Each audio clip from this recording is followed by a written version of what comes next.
Well, hello, everybody. Welcome back to Monday. Happy Monday. I hope you all had a fantastic weekend and even a better week ahead of you. So, before we go any further with the awesome Beverli Rhodes, um, we're going to be for sure deep diving into some of the royals. Um, and some of the protocol that Beverly's experienced behind the scenes that none of us actually know about, never made available to the public, and just, remote viewing on some of the things that are going on there. Andrew, gosh, Andrew's such a fall guy, isn't he? He's such a fall guy, the poor thing. I mean, really, compared to the others, I think he cannot be the worst, that's for sure. Anyway, without any further ado, I just want to pop up the schedule for the week and let us just have a look at what's going on here. So tonight, of course, we have Beverly, and we're chatting about the royals, really. Tomorrow, Solutions with Chanti relaunches. So 3 o'clock Central Africa time. We'll have the first show on there, and thereafter I'll let you guys know what I'm going to be doing. So for the next 12, I'm going to be doing the next 12 weeks. I'm going to be doing just a video clip, about 20 minutes every week, just explaining what the field is, what we're doing, etc., explaining it all. And then alongside that, obviously doing a lot of the healing stuff that we're doing on Solutions anyway. Cool. And then, of course, and I hope you guys are going to catch us there. The link is in the description area. So if you haven't already subscribed to Solutions with Chanti, please do so. We're going to be doing some cool things over there. Okay. And then, of course, tomorrow evening, 6 o'clock Central Africa time, Jamie J again. Great show with her. It's going to be on Premiere. It's not live, it's pre-recorded, but I should be there. And hopefully I will be there to hang out with you guys in the chat as well. And then, of course, JC's a Botard, Double Trouble on Wednesday. We're going to be looking, one of the shows we're doing is our deep dive into Halloween as well. We're looking at just the clothes, the food and stuff that they're eating as well, which is super interesting. And then we're going to be doing a Harry Potter decode, which I think would be very interesting as well. So join us on Wednesday for that. And then, yes, all you Gary Wayne fans, I have Gary with me again on Wednesday night at 6 o'clock Central Africa time. So join us for that. I think I'm going to ask him about the sirens again. Oh, guys, I'm kidding. No, I'm not kidding. I'm going to ask about the sirens again. We definitely be having that conversation. Anyway, I got myself into such trouble the last time, but you know me, I love getting into trouble. So then, of course, on Thursday, yes, Penny Bradley, another interview with Penny Bradley. And then Friday, Leo Zagami's back again. We haven't seen him for a few months, but he's back on Friday. And then, of course, Saturday, our wonderful Jerry Marzinski, who always makes me laugh, our mental health expert, speaking specifically about schizophrenia. And is it really hallucinations, or is it something else? Maybe entities, maybe the medical mafia has really taken control of the mental health industry. You know, we look at these things with Jerry, it's actually amazing. And then, of course, Patreon Book Club. The Book of Daniel is what we're doing on Patreon on on Sunday, 3 o'clock Central Africa time. So, yeah, come and join us for that. Join our Patreon. And Jesse goes through the Book of Daniel, which is actually quite amazing. And that's one of the excluded books of the Bible. And then, of course, in the evening, Sunday loop. So you see, we got a busy week. Busy week ahead. But hey, we cruising. Okay, let me just get Beverly on. And I hope you guys are all well. And just trying to see what's happening in the chat here, because everything seems to be taken all but long to get back to normal. Yeah. Hello, everybody. Lovely to see you all, and welcome. And without any further ado, ta-da! Hello, hello. Oh, how Madame, are how you? are you? I'm okay. And how are you? It sounds like you've been having a fantastic time, up and down and all over the place. That's amazing. Yeah, been a busy girl, been a busy bee. You can see the I could bees have see the been bees. hiving. Oh, look at that. That is the cutest one ever. I love the bees and I love your concept. It's fantastic. Yeah, I think it's we're gonna have fun, and it's it's just such a. I think the time is right. I'm a double Aquarian. We always tend to do things just a little bit ahead of our time, and we Yeah. tend to get quite frustrated. But yeah, I've had to be super patient with myself. Well, you kind of surround yourself with all this amazing energy, uplifting energy, and I think everybody tries to match your energy, but you're just so busy, busy, busy. Your energy is so incredible. You live life at 1,000 miles per hour. So much respect to you there. That's amazing. But the crazy thing is that it might sound like I live life at 1,000 miles an hour, but I'm so super chilled actually. Oh yeah. I think I've learned how to not run around. I've Mm. learned how do I say? I have a lot of dialogue in my mind with my creator, with my heart, Oh, with my lovely. being. And that's what I do. But and so for me, and it's become a time of actually timing is everything. What I learned with this experience was so incredible because timing was nothing in this whole process of the Ankara field, the kiddies book, the channel, the healing protocol. I'm starting with that. Lovely. Nothing I did, nothing went according to my timing. Not in the past. In the past, I'd plan. This time it was, I had the idea, worked, worked, worked. Boom, something happens. The red carpet gets pulled out from under my feet. Poof, everything goes flying in the air. Start again. And it had to be readjusted. And Oh like the timing found me. And that's amazing now because it's like I've realized that we don't force anything. no, When that's when true. God decides this is the time, then that's going to be the time. But I'm excited, and I hope you guys have all got yourself a copy of the book because yes, we are going to be book clubbing with that. And honestly, if you think it's for little kids, it's not. It's for everyone, everyone, and it's really your inner child. When we talk about the kid within, that is so important to nurture, and just learning, and just yeah, remembering beautiful, basic understandings of the universe, which is awesome. But it's wonderful to have you back, and you are back in the UK now. We missed you last week. Yes, How yes. was The traveling was very long, I must say.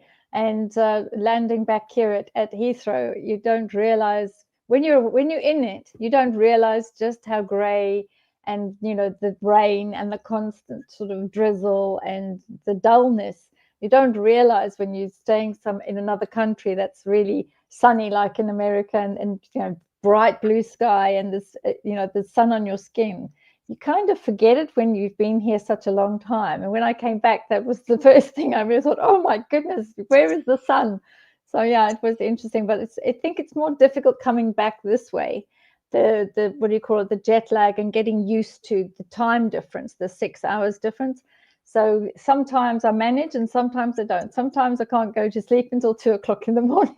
So I'm still struggling with the jet lag and getting used to UK time, not America time. But yeah, it was an interesting one. listen? You do you forget. I totally empathize with you, Poms, in the UK there because seriously, that grey weather. I'm not It's sure dreary, how anyone. dreary. It's dreary. You must have like really cool friends and things to live there, I think, because there's so much that happens indoors, right? Well, everything And then you happens got to be indoors. Everything. Yeah, and then you got to be careful that no dodgy things go down there. But I'm sure there's a lot of dodginess that happens there as well, just because the weather's so crap and It is. because you have to be indoors so long. Exactly. I'm You seriously see, thinking of buying a machine, that sun machine that gives you the sunshine on your face or whatever. It's a little one that just does your face. Because I think over here, there are a lot of people suffer from SADS, from having that deficiency of vitamin D. And I just thought, maybe I'm going to need to buy one of those machines. But yeah, it's been a week of interesting happenings, I must be honest. wow. Well, how does it feel to be back? I mean, are you happy to be back in the UK? Do you think America has is maybe a place that holds something for you, I think or it does. South Africa maybe? I think it does, because it's very different to here. I mean, the roads are bigger to start off with. The cars are huge. Oh my goodness, the cars are huge. I was like, look at the size of those things. They're ginormous. But I think also because I spent a lot of time, going into swamps, and I spent a lot of time in the bush, which is lovely. I love being in the bush and in forests and with nature and all of those aspects, and the sea. And I must admit, I do miss a good beach and a sea, so that you can go and greet the dawn in the morning and do the prayers with all of the other native individuals. It's very special. And that's the sort of thing I think that over here is missing. We've sort of become an absorbed group of people, where there's this huge melting pot where you have all sorts of peoples from all over the world. And in a way, what we used to be able to do, we don't do anymore. As an ancient Celt line, we used to greet the dawn. We used to be, the doulas that used to bring and birth in the children and do all of the prayers and greet the children as the new levels, greet the ancestors when they were transitioning across to the other side.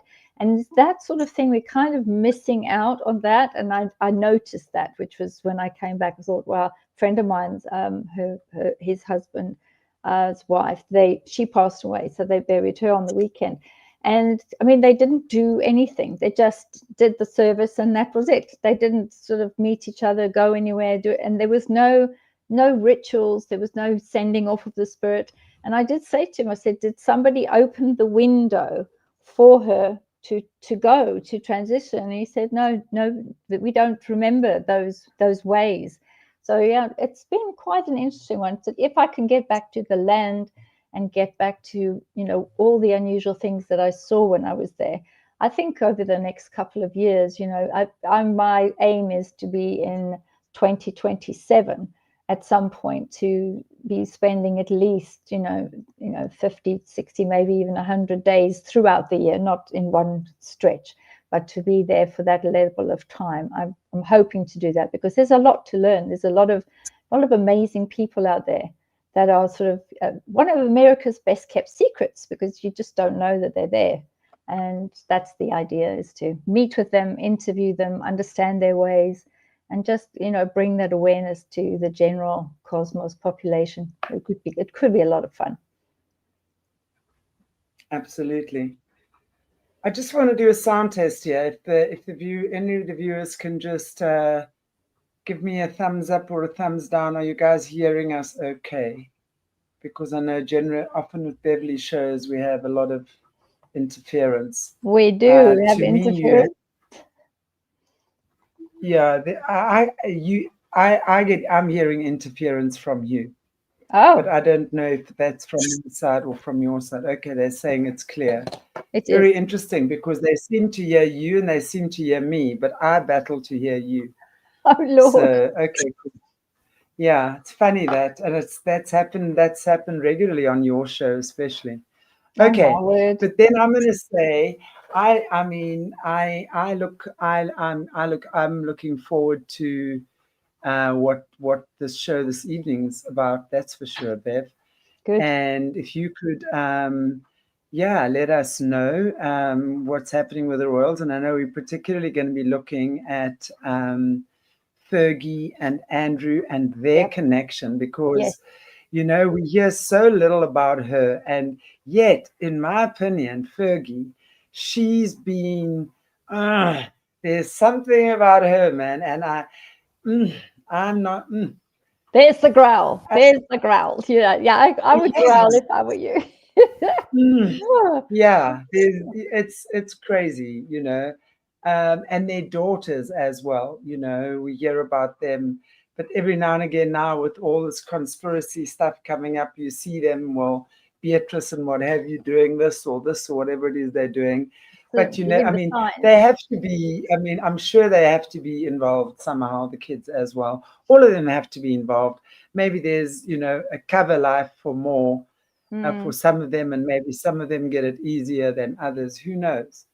But yeah, Andrew and Fergie, and especially Andrew, because, you know, he's well known amongst the Epstein circles. Yes. Yet, how come only Andrew in the entire royal family has had a finger pointed at him, right?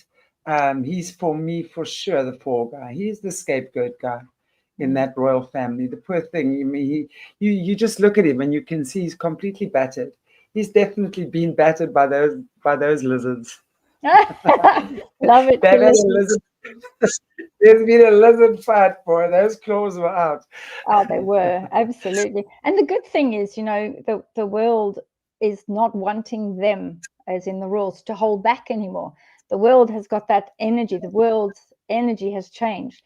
People want to know the truth. And we are saying we are actually strong enough, you know, to accept the truth, to see the truth, to understand where we're going. It's not one of those anymore where they feel like in the past when there was this, you know, Great Britain, all these different countries where they, you know, were seen but not heard, never apologize for anything, just go forward. That's all gone. It's all gone. And people that have been behind the scenes and those that have actually seen what's been going on, people are speaking out now. And I think with this Virginia Giuffre book and the man that was working with her as a ghostwriter, there was a lot in there that's never been said.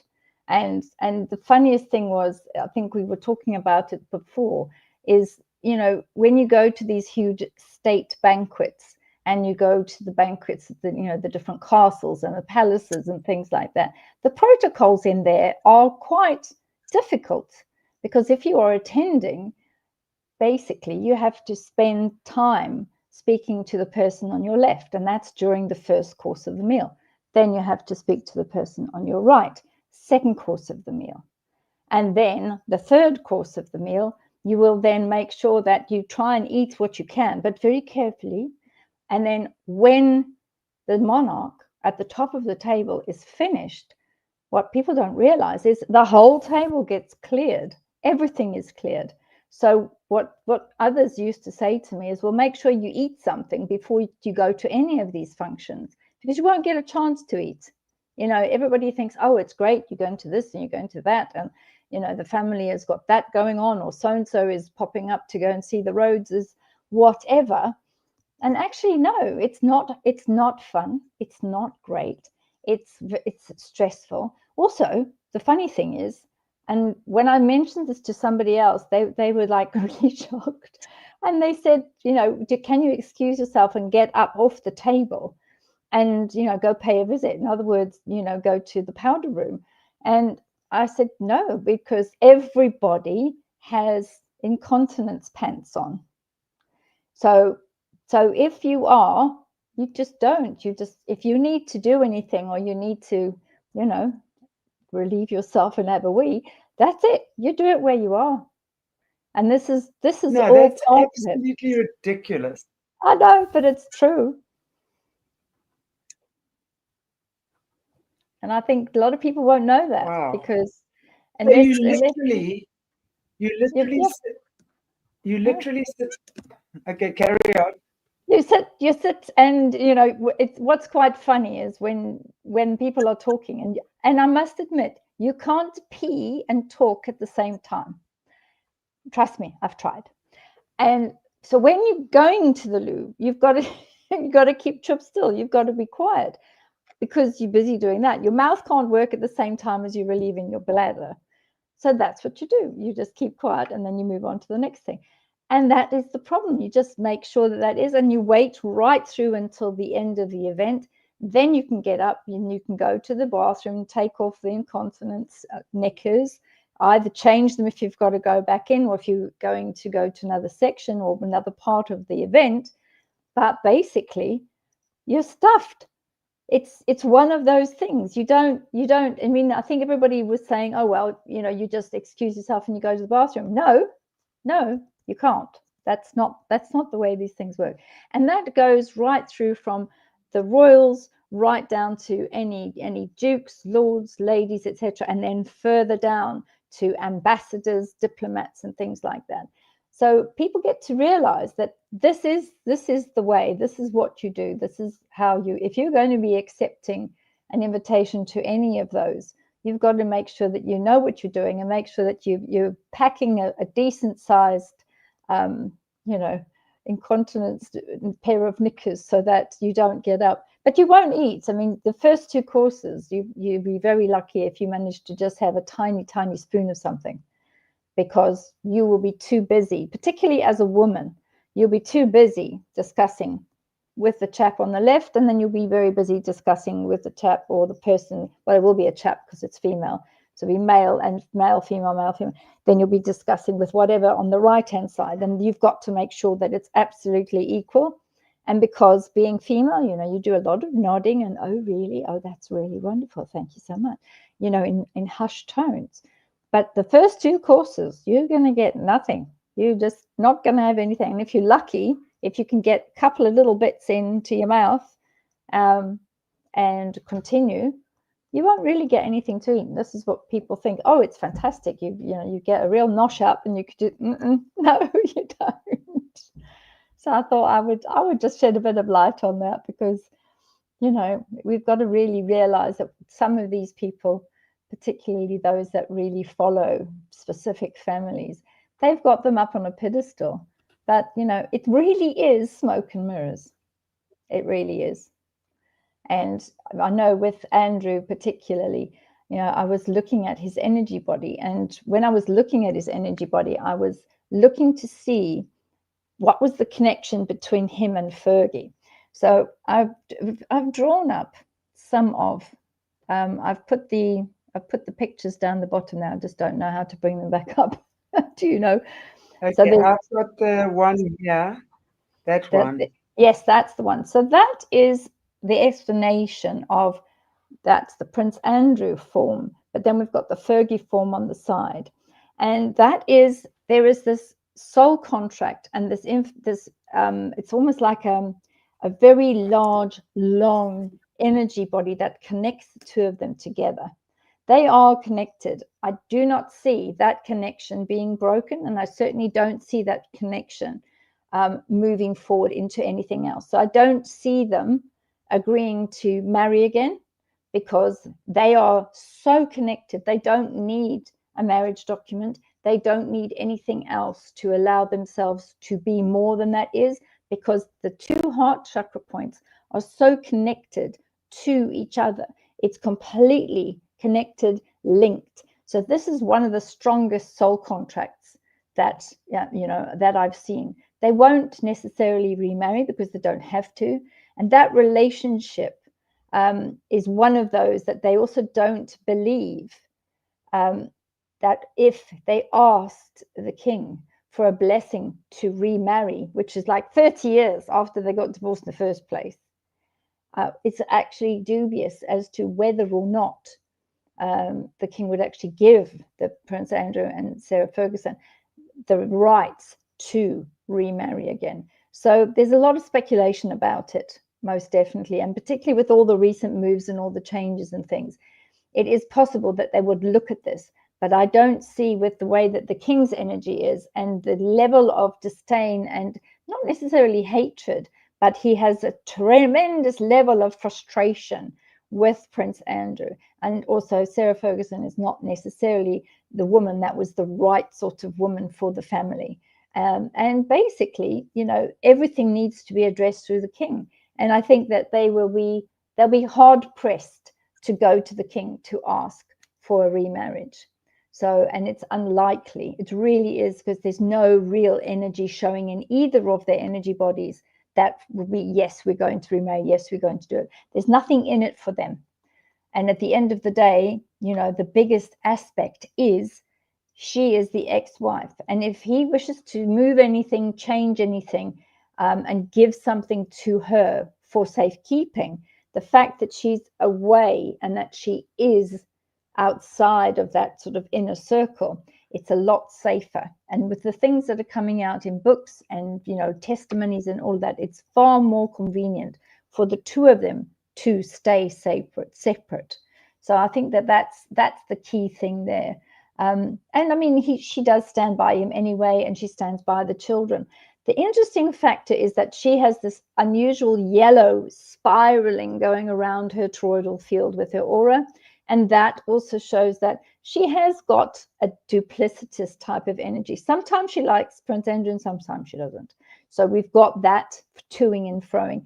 But he has this very interesting red and chaotic energy, because he's very annoyed and frustrated, because he really did think that he should have been, as the favorite, he should have been the one that was sitting in Charles's position.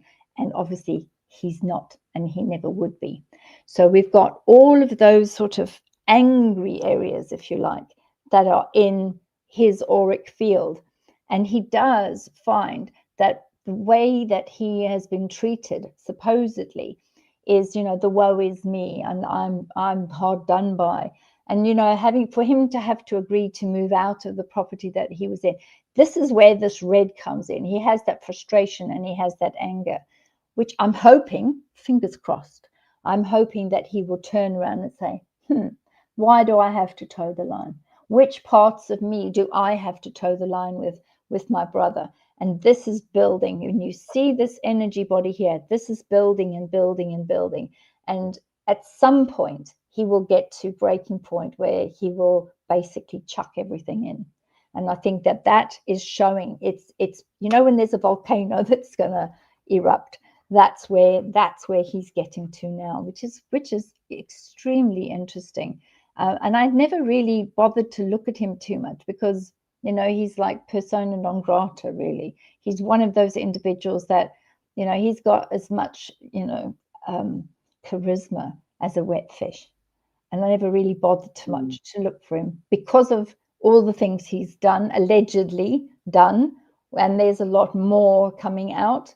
And he will have to, and that's another angry part. So with this awful red explosive energy, he's going to have to take a stance. He's going to have to take a decision on what he's going to comment on, if he's going to comment. But because of his last awful situation where he gave that interview, which was just totally damning, he's very worried that yet again he would do the wrong thing. So that's why the main toroidal field is literally chaotic.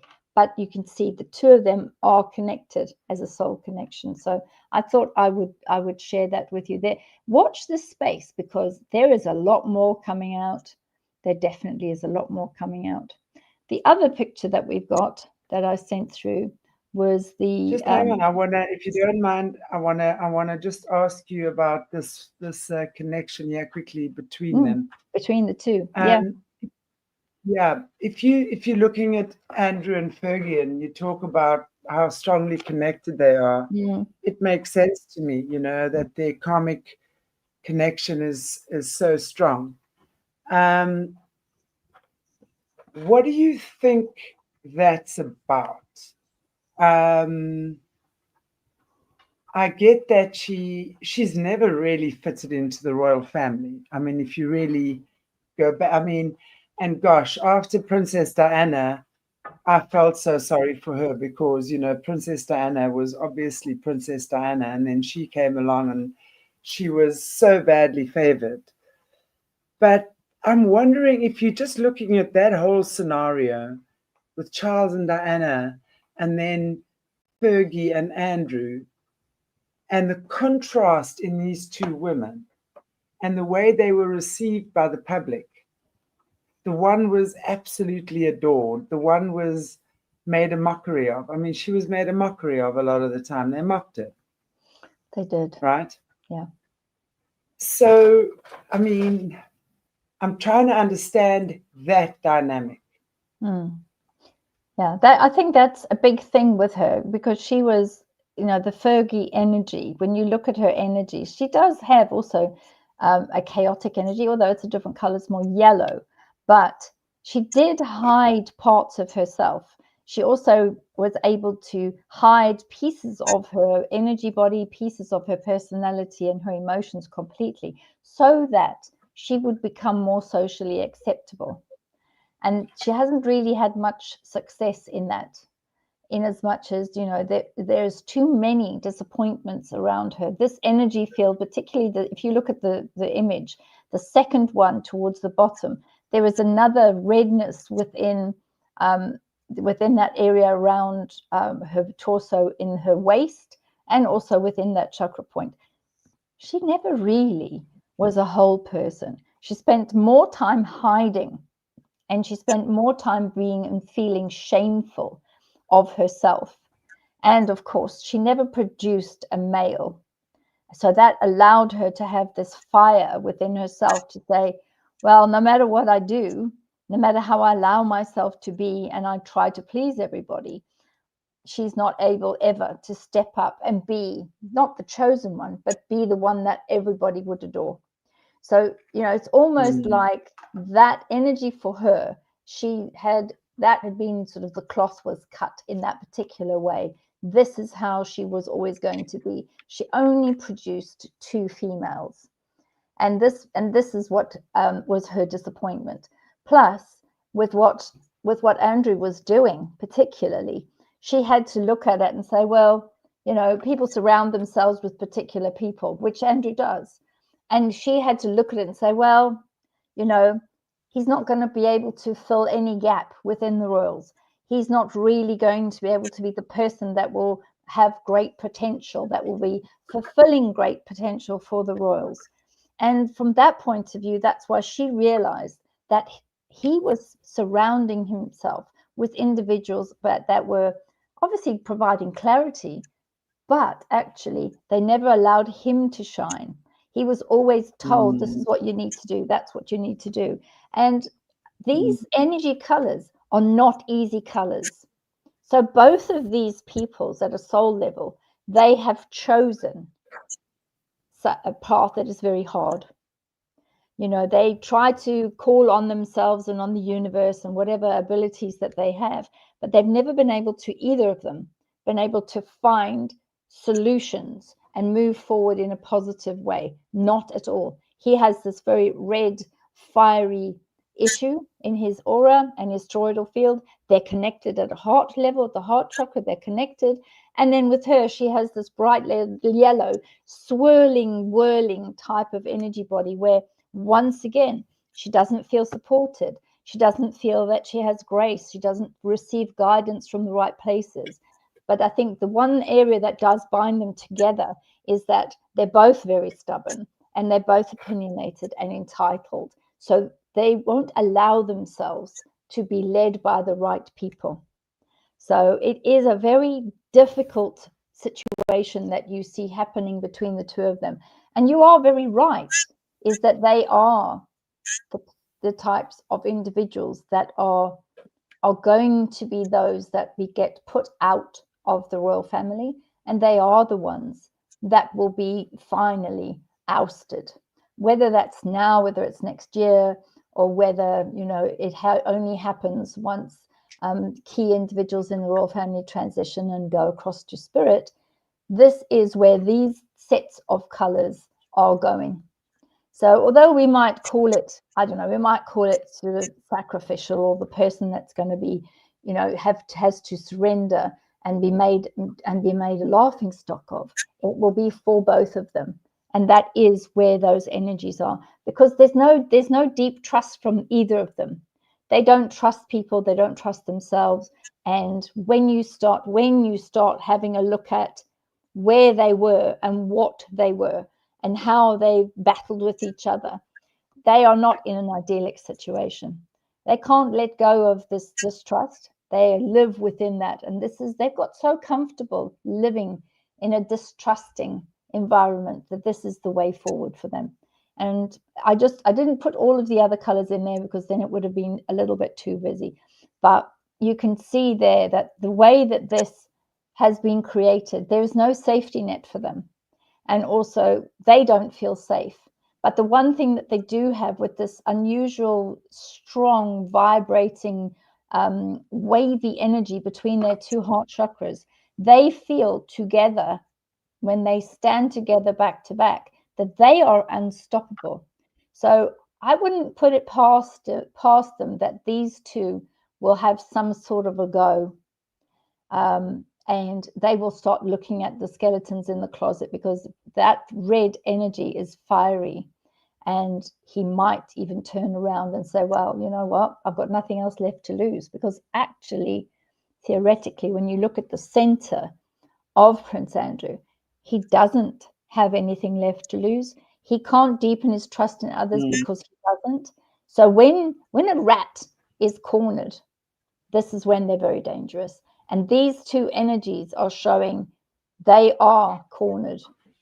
And, when you look at, the emails and the letters where Prince Andrew had allegedly sent an email to, the JE person and said, well, we will be together and we will play some more. And that's extremely damning. So what else does he have left to lose? He doesn't. He doesn't have his home anymore. He doesn't have his marriage anymore. And I think the only thing he does have is the two girls. But I think that at a later stage, they are going to have to think about what are they going to do as a couple, and what is he going to do in order to make his life a bit better. With Colleen saying Charles and Camilla were together before he met Diana, yes, they were. That energy is there.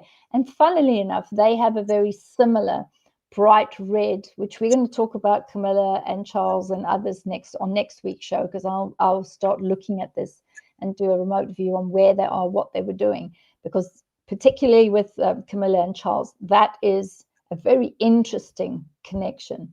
And their DNA is different, but they do have a very similar bright red wavy line of frequency and energy that will put the two of them together. It is a very difficult one, but it seems like they have this energy along the royal family where they connect with somebody that is part of a karmic relationship, if you like.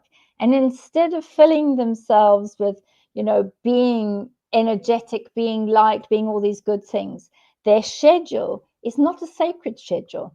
Their schedule is one of distrust. It's misuse. It's stubborn aspects, and do as I say, don't do as I do type of thing. And their energies are all very cluttered, and they're not interested in doing shadow work. They're not interested in working on themselves and making space within their energy body for that clarity, for the soul to shine. They're not interested in it at all. And I think that is very telling, because it means that all that they had been allegedly involved with, particularly where children and young girls are concerned, that is going to be coming to the fore, because light is going to be shone on that, and it will be ousted. And then this is where the blame game is going to start, and it's going to be starting. It will be this year, and this year there's going to be, one of these people, particularly Prince Andrew, is going to be blaming all sorts of other people for his actions, his lack of actions, his lack of abilities, etc., because he's no longer the Queen's favorite. And he knew that the moment that the Queen passed away, that his dynamic would change. So I'm not surprised that he's got this bright, fiery energy, because I think he doesn't want to take responsibility anyway. He really doesn't. And he just wants to find people to blame, which is fine. He can go and blame people, because he likes to revel in his victimhood, because there's a lot of secondary gain there. He's gaining a lot. He wants people to feel sorry for him, because he can't meet and match the energy of the other royals. He can't. Just look at this. He can't do that. So therefore, it's an easier way for him to take the path of a victim and try to get pity and sadness from others. And when that happens, it means that that energy is working for him. It's a bit of a different stance, a different take on it, I must say. So he's definitely in victim mode. Yes, yes, The he is. question I wanted to ask you, do you think, I mean, you mentioned about the children, the young girls and stuff. Do you think that she knows more about that? To me, in a way, it almost seems like she is mothering him. It's like she's his nanny. You know, she like wipe his nose and change his diaper, you know, after those horrible meals, and, you know, she'll be the one making sure that he's okay. That's just the energy I get. But obviously, that's quite a narcissistic, codependent energy as well. Yeah, So I'm absolutely. wondering how much, or how far, or how much does she know about Epstein, the royals and their shenanigans? You know, it is well known that Diana spoke of the royal shapeshifting. You know, I'm interested to know if Fergie has ever had anything like that, or is she one of them? I don't know. What do you think? What's your take on that? I think that she has got a very specific soul script, and that soul script and that story within her in that time has been one of an enabler, and has enabled whatever is happening around her, because unfortunately her energy is that yellow, and yellow allows in those individuals to make money their soul way forward. Pride is the second one. So what she does is, when she's having attention and, you know, her heart's desires are being fulfilled, because let's remember, JE paid a lot of her debts for her.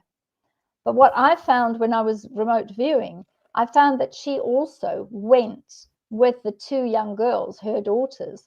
And even though all this nonsense was coming out and these, you know, alleged issues that, you know, JE was involved with and Andrew was involved with, she still decided to share that story and say, oh, well, speak my truth. I'm going to take my girls to JE, to his house. And also at some point was talking about taking the girls and accompanying Andrew and JE to the island.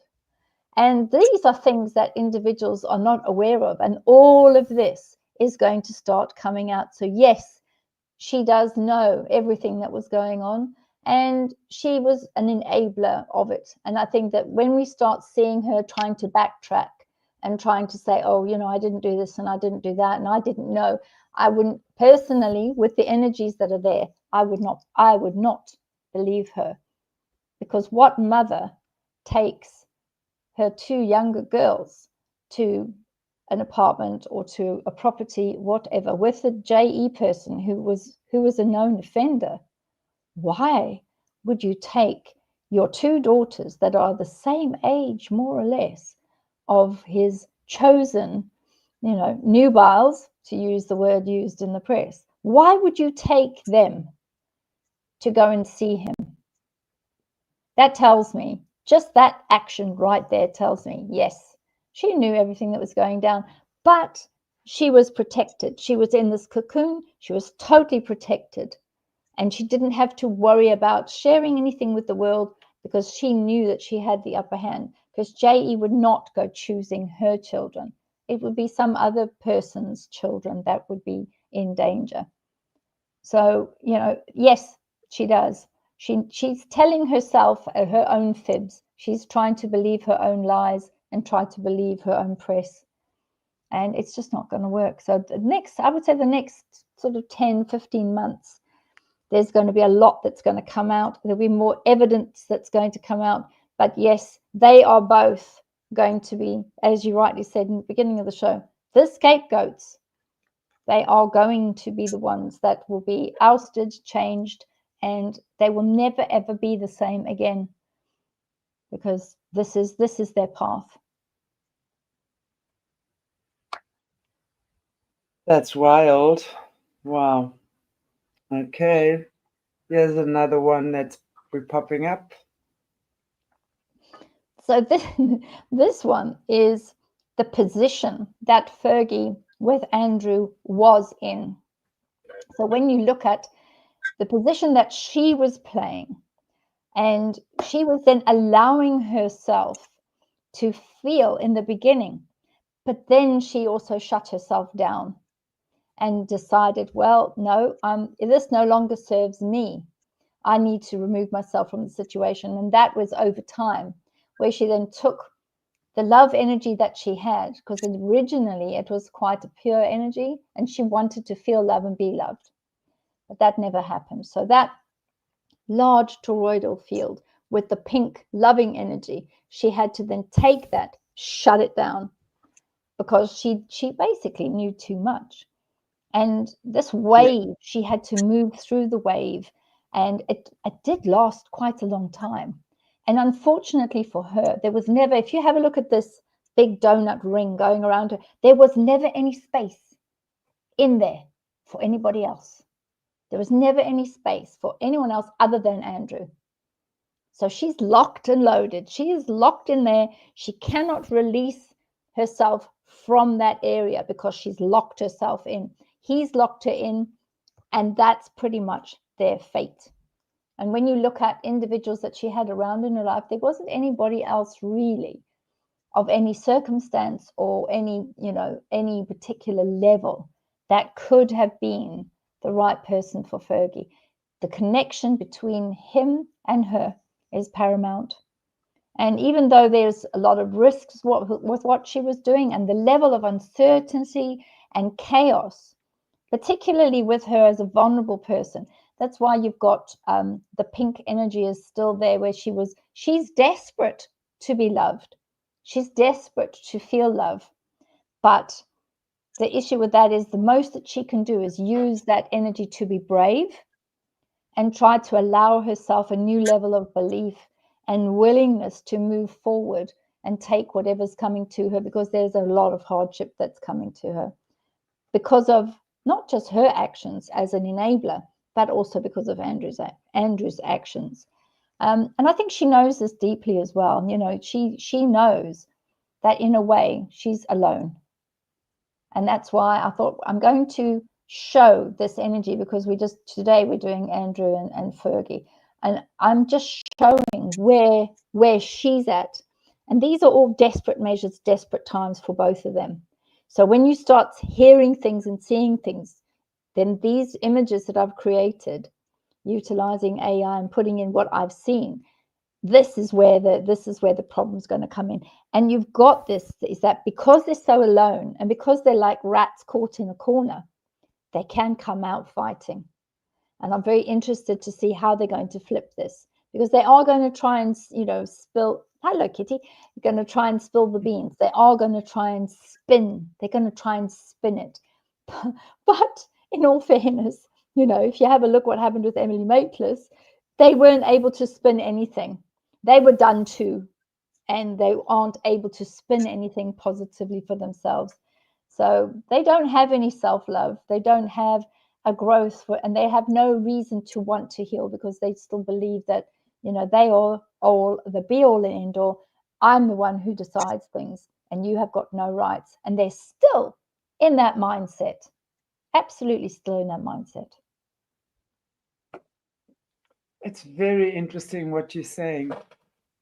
Why did they actually get divorced, and what has she been doing behind the scenes? Yes, I know there was the scandal with her having her toes sucked by this dude at the pool. I'm like, I mean, really, did we have to see that? Yeah. But anyway, there was that moment.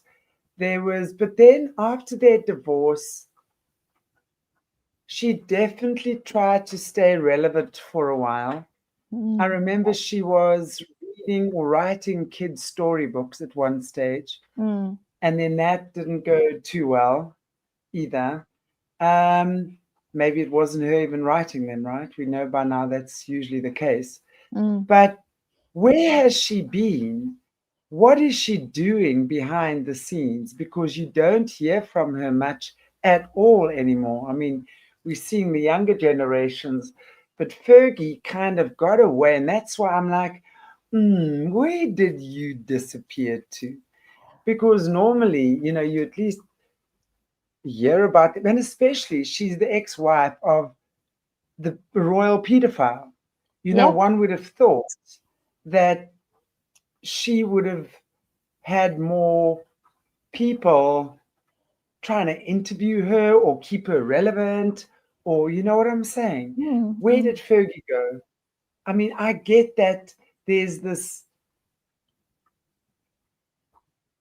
obsession between them. There's like Yeah. absolutely this obsessive energy. Can't live with you, can't live without you either. Exactly. And Yeah. it makes sense. And they're never far from each other.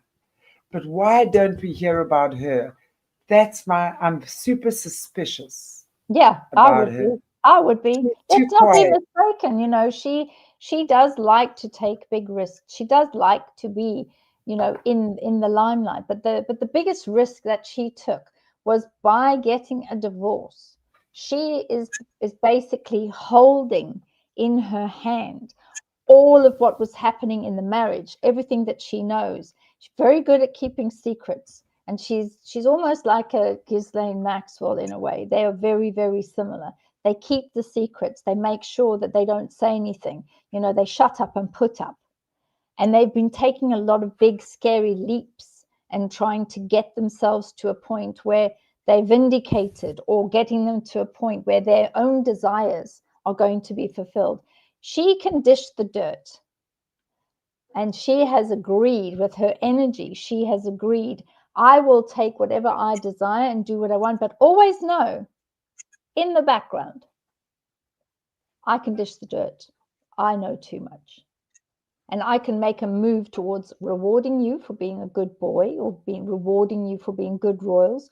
Or I can, with what I know, I can be the one that drops the clanger and puts everything out into the open. So this is why we're not seeing her. Her energy it's almost like a lion that's getting ready to pounce. You can see they do that whole wiggle, wiggle, wiggle with their bum and their weight. And that's where she is right now, is where is the quality of the intel and the information that I know? And what is it possible? You know, I will mastermind what I need to do in order to protect myself. And that's why we're not seeing her. She's not particularly eloquent. She's not able to plan. She's not really one that can do very much, which is why we're not seeing her. The conditions for her in her daily life and her fears are huge. And she has tremendous limitations just by the energies. But the one thing that she does have is information, intelligence, and evidence. And that's what she's sitting on. And that's why she won't talk out. She won't say anything until she has to. And then we will see a totally different Fergie that comes out. Wow. Makes sense. Mm. I mean, she must have also been part of this horrific SRA crowd that went through, I mean, also whatever Eastern Star, or who knows what part of the cult she belonged to, but I mean, she must have, I mean, for her to obviously be the wife of a prince, she would have had to have been also pre-chosen, right? Yes, she was. Interesting what I think it was Colleen saying earlier on about Diana and Camilla. What do you say about that? That Charles and Camilla, and this is what Colleen was saying, that Charles and Camilla had a child before Diana, and that child was sacrificed. So their marriage was kind of preordained before Diana was even around. What's your take on that? Yeah. I haven't done the Camilla aura or energetic body yet, but I do know that around her energy body there were a lot of souls, which tells me that there were other souls that were brought through to her womb, which means that there were other children that came out from her. But what happened to those children, I'm not too sure. I think that the energy shifted tremendously with her. And they did try to, sell the Camilla, so-called queen, etc. They tried to sell all of that and the energies, because that is what she wanted. And she felt that she was hard done by. But if all of the skeletons in the closet come out, she will be shown in the true light that she is. But I see with her that energy of childbearing and that energy that she has being the consort to the king, that is all coming to an end. And I do see that energy of her being alone in a property just for her. So whatever it is that she's brought about with these other children that she's had, she's never going to deny it. She's never going to honor it. She's never going to comment about it, because her life cycle now moves forward and is going to be the aloneness, which is what she needs to have happen to her because of the fact that she was in a triangle, a love triangle. And even though, one claims that he wasn't particularly in love with her, it was basically a breeding marriage. That breeding marriage, she was for the people. Diana was. And that is something that no matter what Camilla does, she will never be able to change the minds of the people. And this is a big problem. And that's why she would have done everything to make sure that she got to her goal. She always wanted to be with Charles. She always wanted to be with him because, again, that particular couple has a very strong soul contract. And, with the royals, they always get the approval of the Pope to make sure that they can marry who it is that they should be married to. And sometimes they don't get the approval and they have to change the whole cycle and say, well, okay, who is it I'm supposed to marry then? And this is where the breeder came in, which was Diana. So we'll go, I think next week. What is your take on her? Say that again. I said next week what I'm going to do is I'll do a greater deep dive into, the energetics of other souls that were brought through. So in other words, children that were progeny that came through that, and why, and how those connections were and what is happening. Because the other thing, I just briefly looked at King Charles and I was quite surprised because I know that this week he was praying with the Pope and doing all those so-called good things. But what's very interesting to me is some of the pictures that I saw when I looked up at the screen. His energy is shrinking. So that tells me there's a transition that's happening. So when the energy is shrinking and starting to move out and push out, there is a shrinking of that energy, which can mean a few things. It can either mean standing down, or it can mean an illness, or it can mean a full transition, as in going across to the other side. So that's why we're going to look at him very closely next week to see where is that energy going, what is happening, because there is a big ending that is happening, which will be a totally new beginning for the royal family. And that's coming up very soon. I look forward to that next week as well. And obviously the connection, I'd love to, the connection with him and Diana as well, and obviously Camilla, because there must be some karma there. Major if you talk about, if you talk about Andrew and Fergie having that strong, rope, energetic rope between them, that's massive. I can't imagine what Camilla and Charles must have. They must have chains and ropes and nets, because those two, I cannot imagine. They are like two peas in a pod.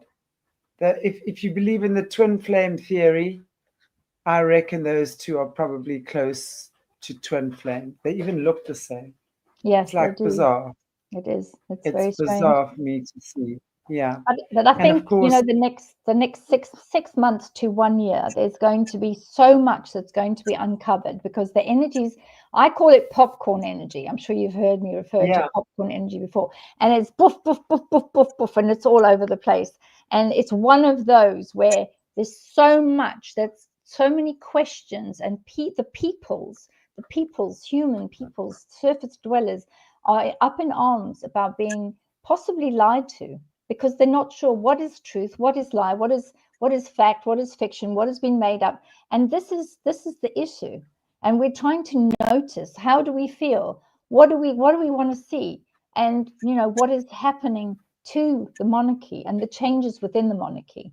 And they will realize that it is time for a huge change. And I do see that with all those energy bodies, with the key players that normally stand on the balcony at Buck Palace, those key players know this cannot continue. We cannot continue with laughing and smiling and pretending to be what we used to be before. And we cannot use the vehicle of the body anymore the way that we have. Things have to change. And that's what those energies are popping out of the energy bodies of these royals at that high level. And I think the only thing in my view that would happen and change is if there was a new king, and if the king was of a different generation and actually walked with his head held high and was able to say, well, you know, I am a mixture of my two parents. I'm the mixture of the peaceful, loving one of Diana. I am a mixture of the strength of the Red King, King Charles. That is all that will need to take place in order for that asset, the royal asset, to be the person that he needs to be. And I think this is where we're moving with that energy. The popcorn energy will stop when a new king is in place. it's again, if we're looking at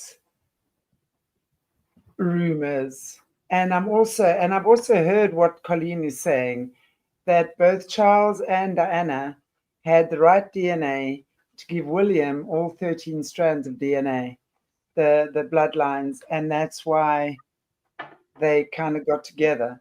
So I'm interested to know your take on that. And really, do you think that William is now going to be stepping up? And so many people are calling him the Antichrist. I think I actually can't. He, to me, used to be such an attractive youngster. Really, he did. To me, he was a really good looking young guy. He's become really unattractive to me. And I'm not talking in looks, I'm talking in his demeanor. He's like an old man, like Charles. He's like he's like a mini.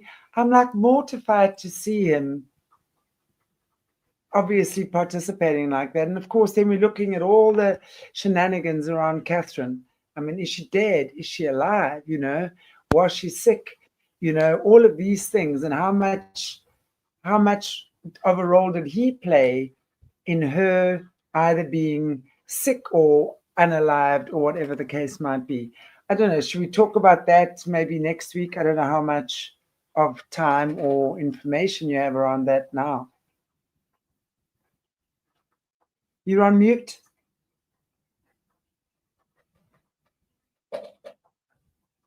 You're on mute, baby. Is it back? Am I back? We back. You back? Yes. Thank you. Yeah. You know, the expectations around him, around the William entity person, they are significant, but a lot of those have almost been impossible for him to meet, because the King Charles energy and entity is significant, and he does want to do things differently. But I think that the Charles person and those that advise him and the Pope and all of those that have vested interests are advising him differently. So there's only two ways to go, because he is the new asset, if you like, and his bodily vehicle and the way that he looks at things, he needs to look at what does he have to do for the people. So he either, as an asset, brings the people with him, or he doesn't. And that's where that energy is, that there's like a spliced energy where he's into about it. And Charles will definitely try to get him to do what he wants him to do. So he will pressurize the new king to do things his way. So there's going to be like a very black day where the two of them have a connection, but nope, they're not going to be able to agree. Okay, so let's speak hypothetically. Hypothetically, since Prince Philip started the child trafficking rings here in South Africa, or Africa probably the whole of Africa actually. Yeah. But the capital probably being in South Africa, I would imagine, because South Africa is the busiest country in Africa. So hypothetically speaking, so Prince Philip dies. Charles would be the one that takes over, right? From those roles. And now that Charles is dead or dying or shrinking,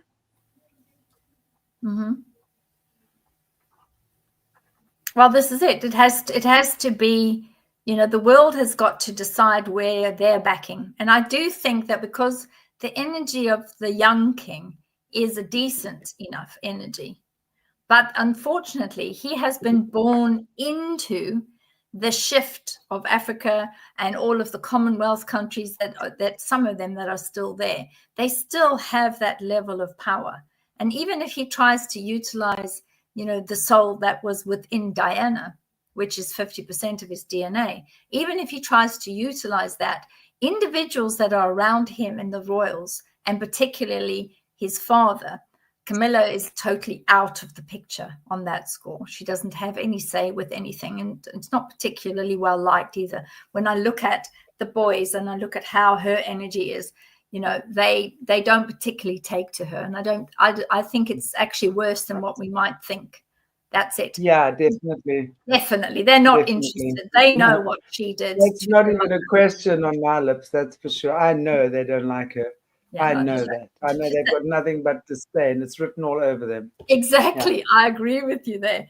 So from that point of view, as the new king to be seated, there are certain aspects particularly with South Africa, that he will have to very slowly, over a period of about 10 years, start freeing South Africa and other Commonwealths, which would then be, places like Australia, and moving away from the Canadian connection and that. He has got a huge destiny to bring about.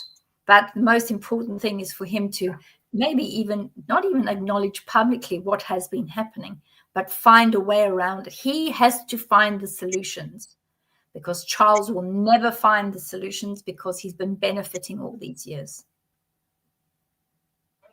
Well, I mean, it really is. I found it actually, someone sent me something yesterday or the day before of a UK citizen making a TikTok post or something.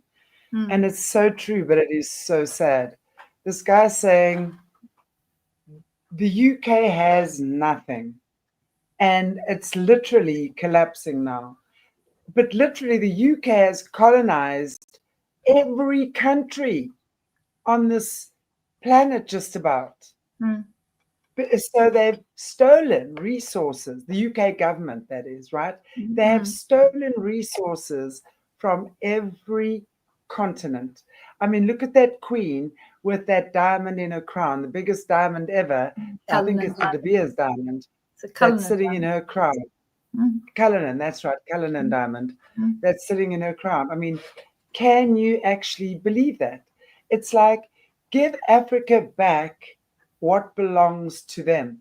But the British have done that for the longest time. Yeah, they have colonized, stolen the allies, the Brits and the American government. If you just look at World War II, after World War II, the atrocities with MK Ultra and all this stuff began after the Nazis were taken off in Operation Paperclip and passed their knowledge on to these governments. And that's why we are sitting with millions of kids that have been tortured in the name of Science.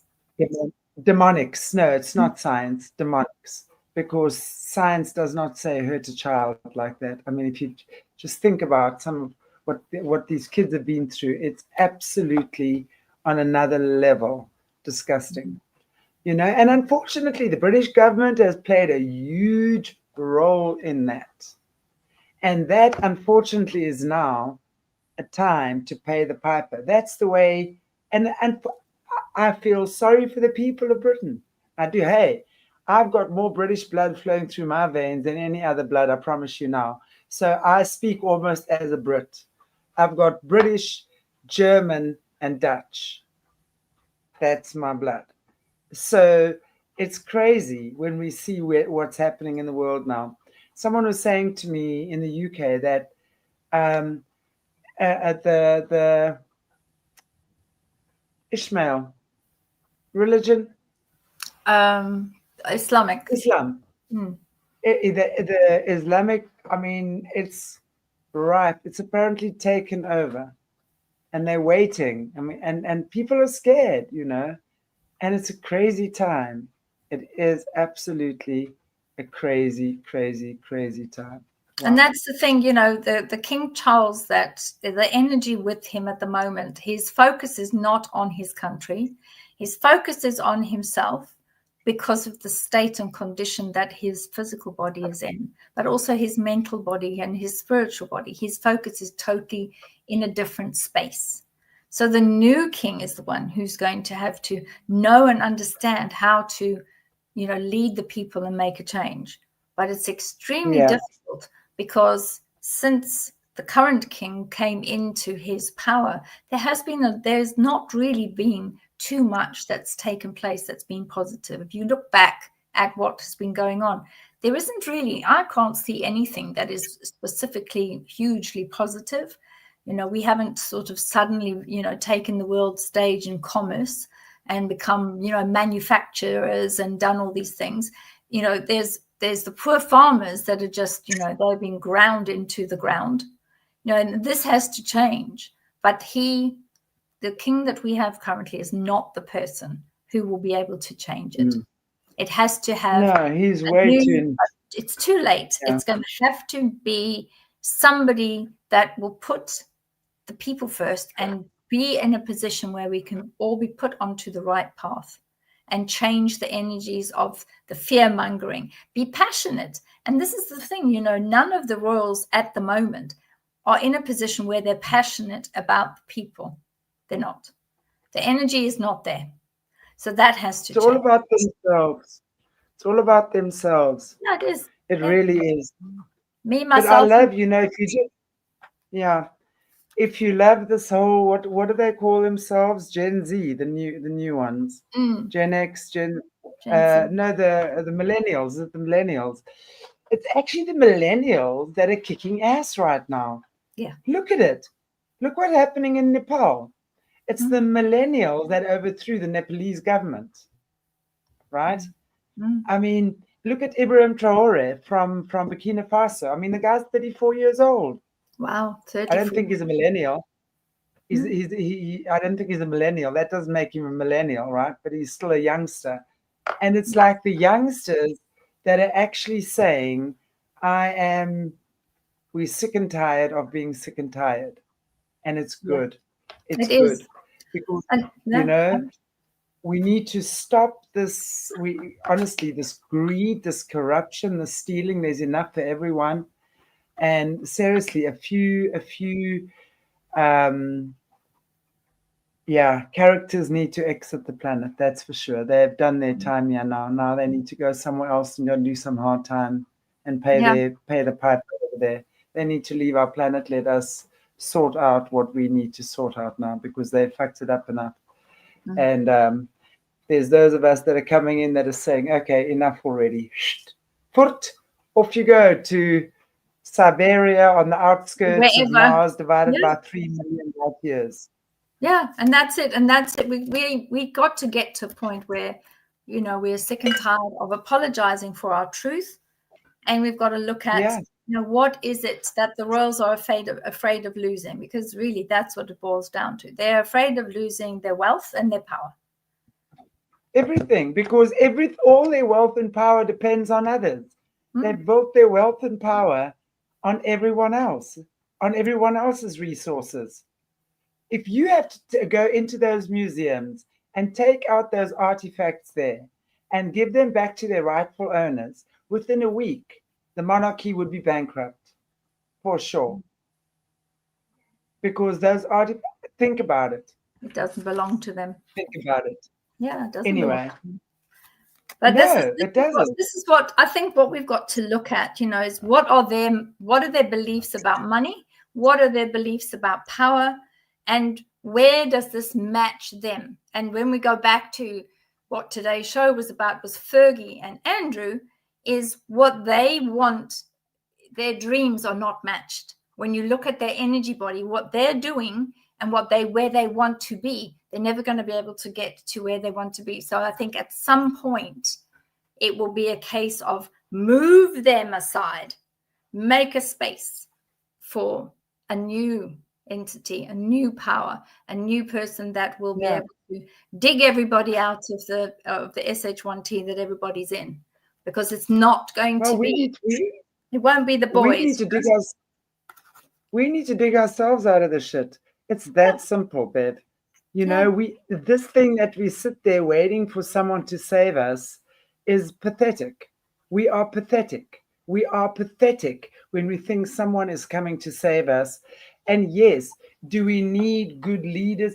Absolutely. There are different people in different positions that are working better. You know, we all form a cohesive team, right? And some people are better at leading and making those, whatever, fine. But we all take responsibility for the process. There are too many of us sitting back being keyboard cowards, being completely ignorant to what's going on around us, not even looking. I mean, it's crazy. I was saying, I put something on Facebook about this Nelson Mandela and Gibson Makanda, right? Yes. Mm-hmm. And I got called a Karen. The guy says to me, "Are you just another Karen?" I'm like, dude, I have no words for that. I have no words for that level of stupidity. You are seeing pictures. There's a lot of rumblings around it. There's photographs seeing the different look. You can't. Now, if I saw that for the first time, I would go, what the hell? Yeah. What's going on here? Yeah. You know, it would pique my interest. I would start asking questions. Of course. But I'm amazed at how many people cannot ask questions. They are choosing to be ignorant. It is scary, because those, unfortunately, are the people that need to help us turn the tide. All of us, through our own standing up and our own saving ourselves by using our God-given abilities and gifts within, right? Because God lives within you. And when you access that, you know what to do, when to do it, how to do it, how often to do it, etc. You're just inspired all the time. You just know you're on the right path at the right time. That's the God wink, as I call it. I like the God wink. I think, great creator gives you the God wink. I like that. Yeah. And to infuse more compassion and to use, you know, the God DNA, the DNA of where you need to be. It can be anything that you call it. But if you then are collecting to the consciousness, stop making excuses right now.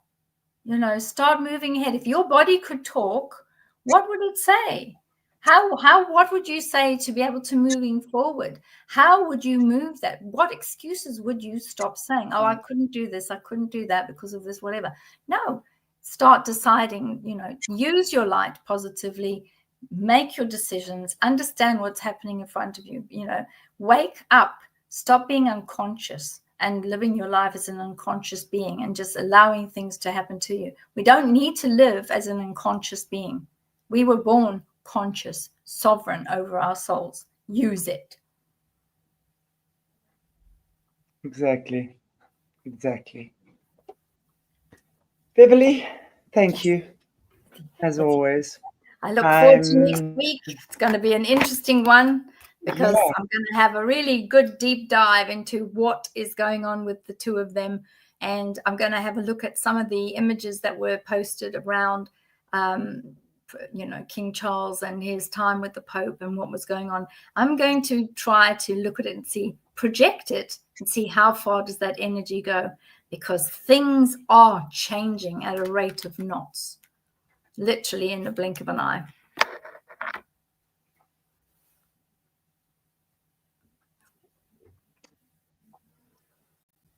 Are you there? Yes, I am. Okay, sorry, I just lost you for a second. Have you finished saying what you're saying? I didn't hear. Yes, no, I did. I did Unfortunately. finish. Yeah, I did finish. Okie dokie, everybody. Yay.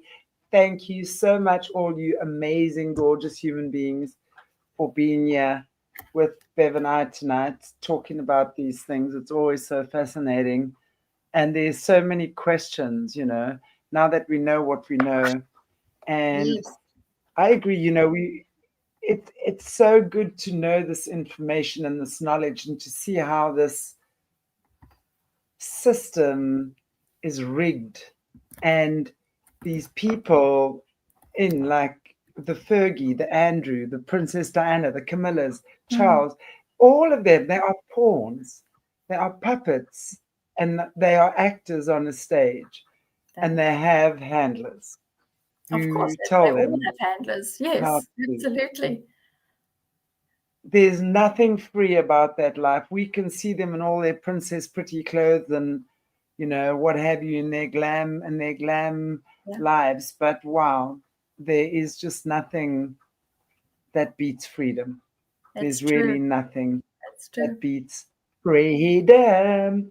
And we're just loving free to be on Aquarius Rising Africa, because why? Tomorrow we're relaunching Solutions with Chanti. So please go check it out.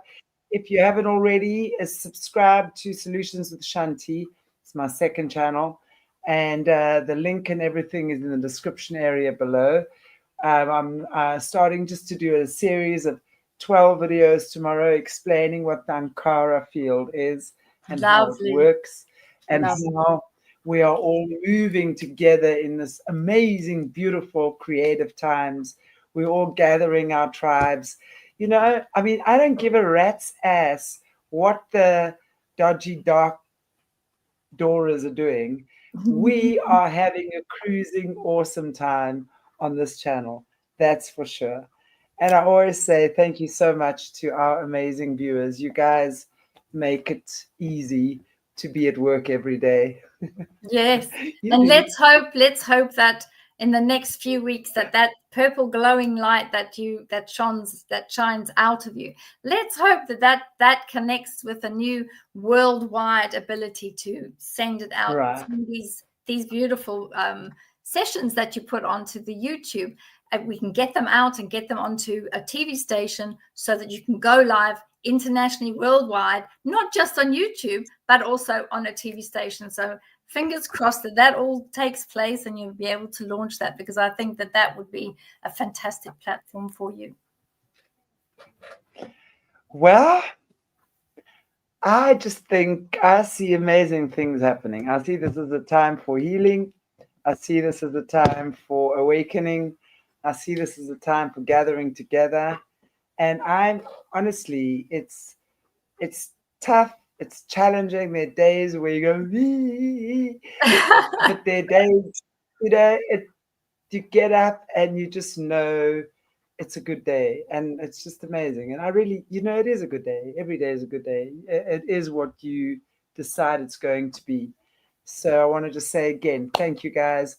Join us from tomorrow. And we're also going to be also doing healing interviews with Ankara workers. Oh, how lovely. Well, I'm going to send you lots of light for your new solutions, for launching your new channel tomorrow. May it go from strength to strength. Thank you, beautiful Bev. And thank you for being part of it. And you will be over there very soon as well. I will be. That's for sure. Come and join us. You're definitely going to be. Yeah. Yay. Okay, beautiful people. Take it easy. And we will see you tomorrow again. Yes. Every day this week, you all are seeing my beautiful face. Aren't you lucky? Yes, everyone is very lucky, and keep up that fantastic energy that you have, and keep up sharing the inconvenient truth, because let's face it, it's a very inconvenient truth, and you've shed a light on it, which is awesome. Thank you to everyone in the chat. For and thank sure. You for all the good messages. Yeah. And you all know, Bev, gosh, man, I keep losing you. Do you, I mean, I know your details, actually. Let me just pop it up here again. Everybody knows where to get hold of Beverli here. But yeah, the website, is there anything you're doing before we sign off? Where can people get hold of you? Yes, well, it's the Awakening Academy to book as well, but also there is going to be a big event in December from the 12th to the 15th of December in the UK, in Wiltshire, and it's going to be a heavily weighted disclosure program, which has speakers from all over the world, and I think you also know one or two of the other speakers that are flying in, and I will be there. I've been very lucky to be given a 90-minute slot, but what I will be doing is I'm going to do some very strong energetic and vibration experiments. So I'm going to fill the room with specific vibrations, and we'll see how many of the audience actually pick up those energies and vibrations. One will be an image and the others will be words. So it's going to be lots of fun. I did it at Sun City many, many years ago in the 70s, and it was extremely wonderful to do it, and it worked well. So this is the first time ever that I'm doing it again. So yes, I will be at the Bases Project, which is going to be international disclosure event. So that's coming up in December. Awesome. Yay. Look forward to that. Definitely. Oh, maybe we can do, once we've done that, maybe we can do guys. Something similar. Thank you so much. Sorry? Thank you so much. Okay. Thank you, everybody. Take good care of you. We'll see you tomorrow. Bye.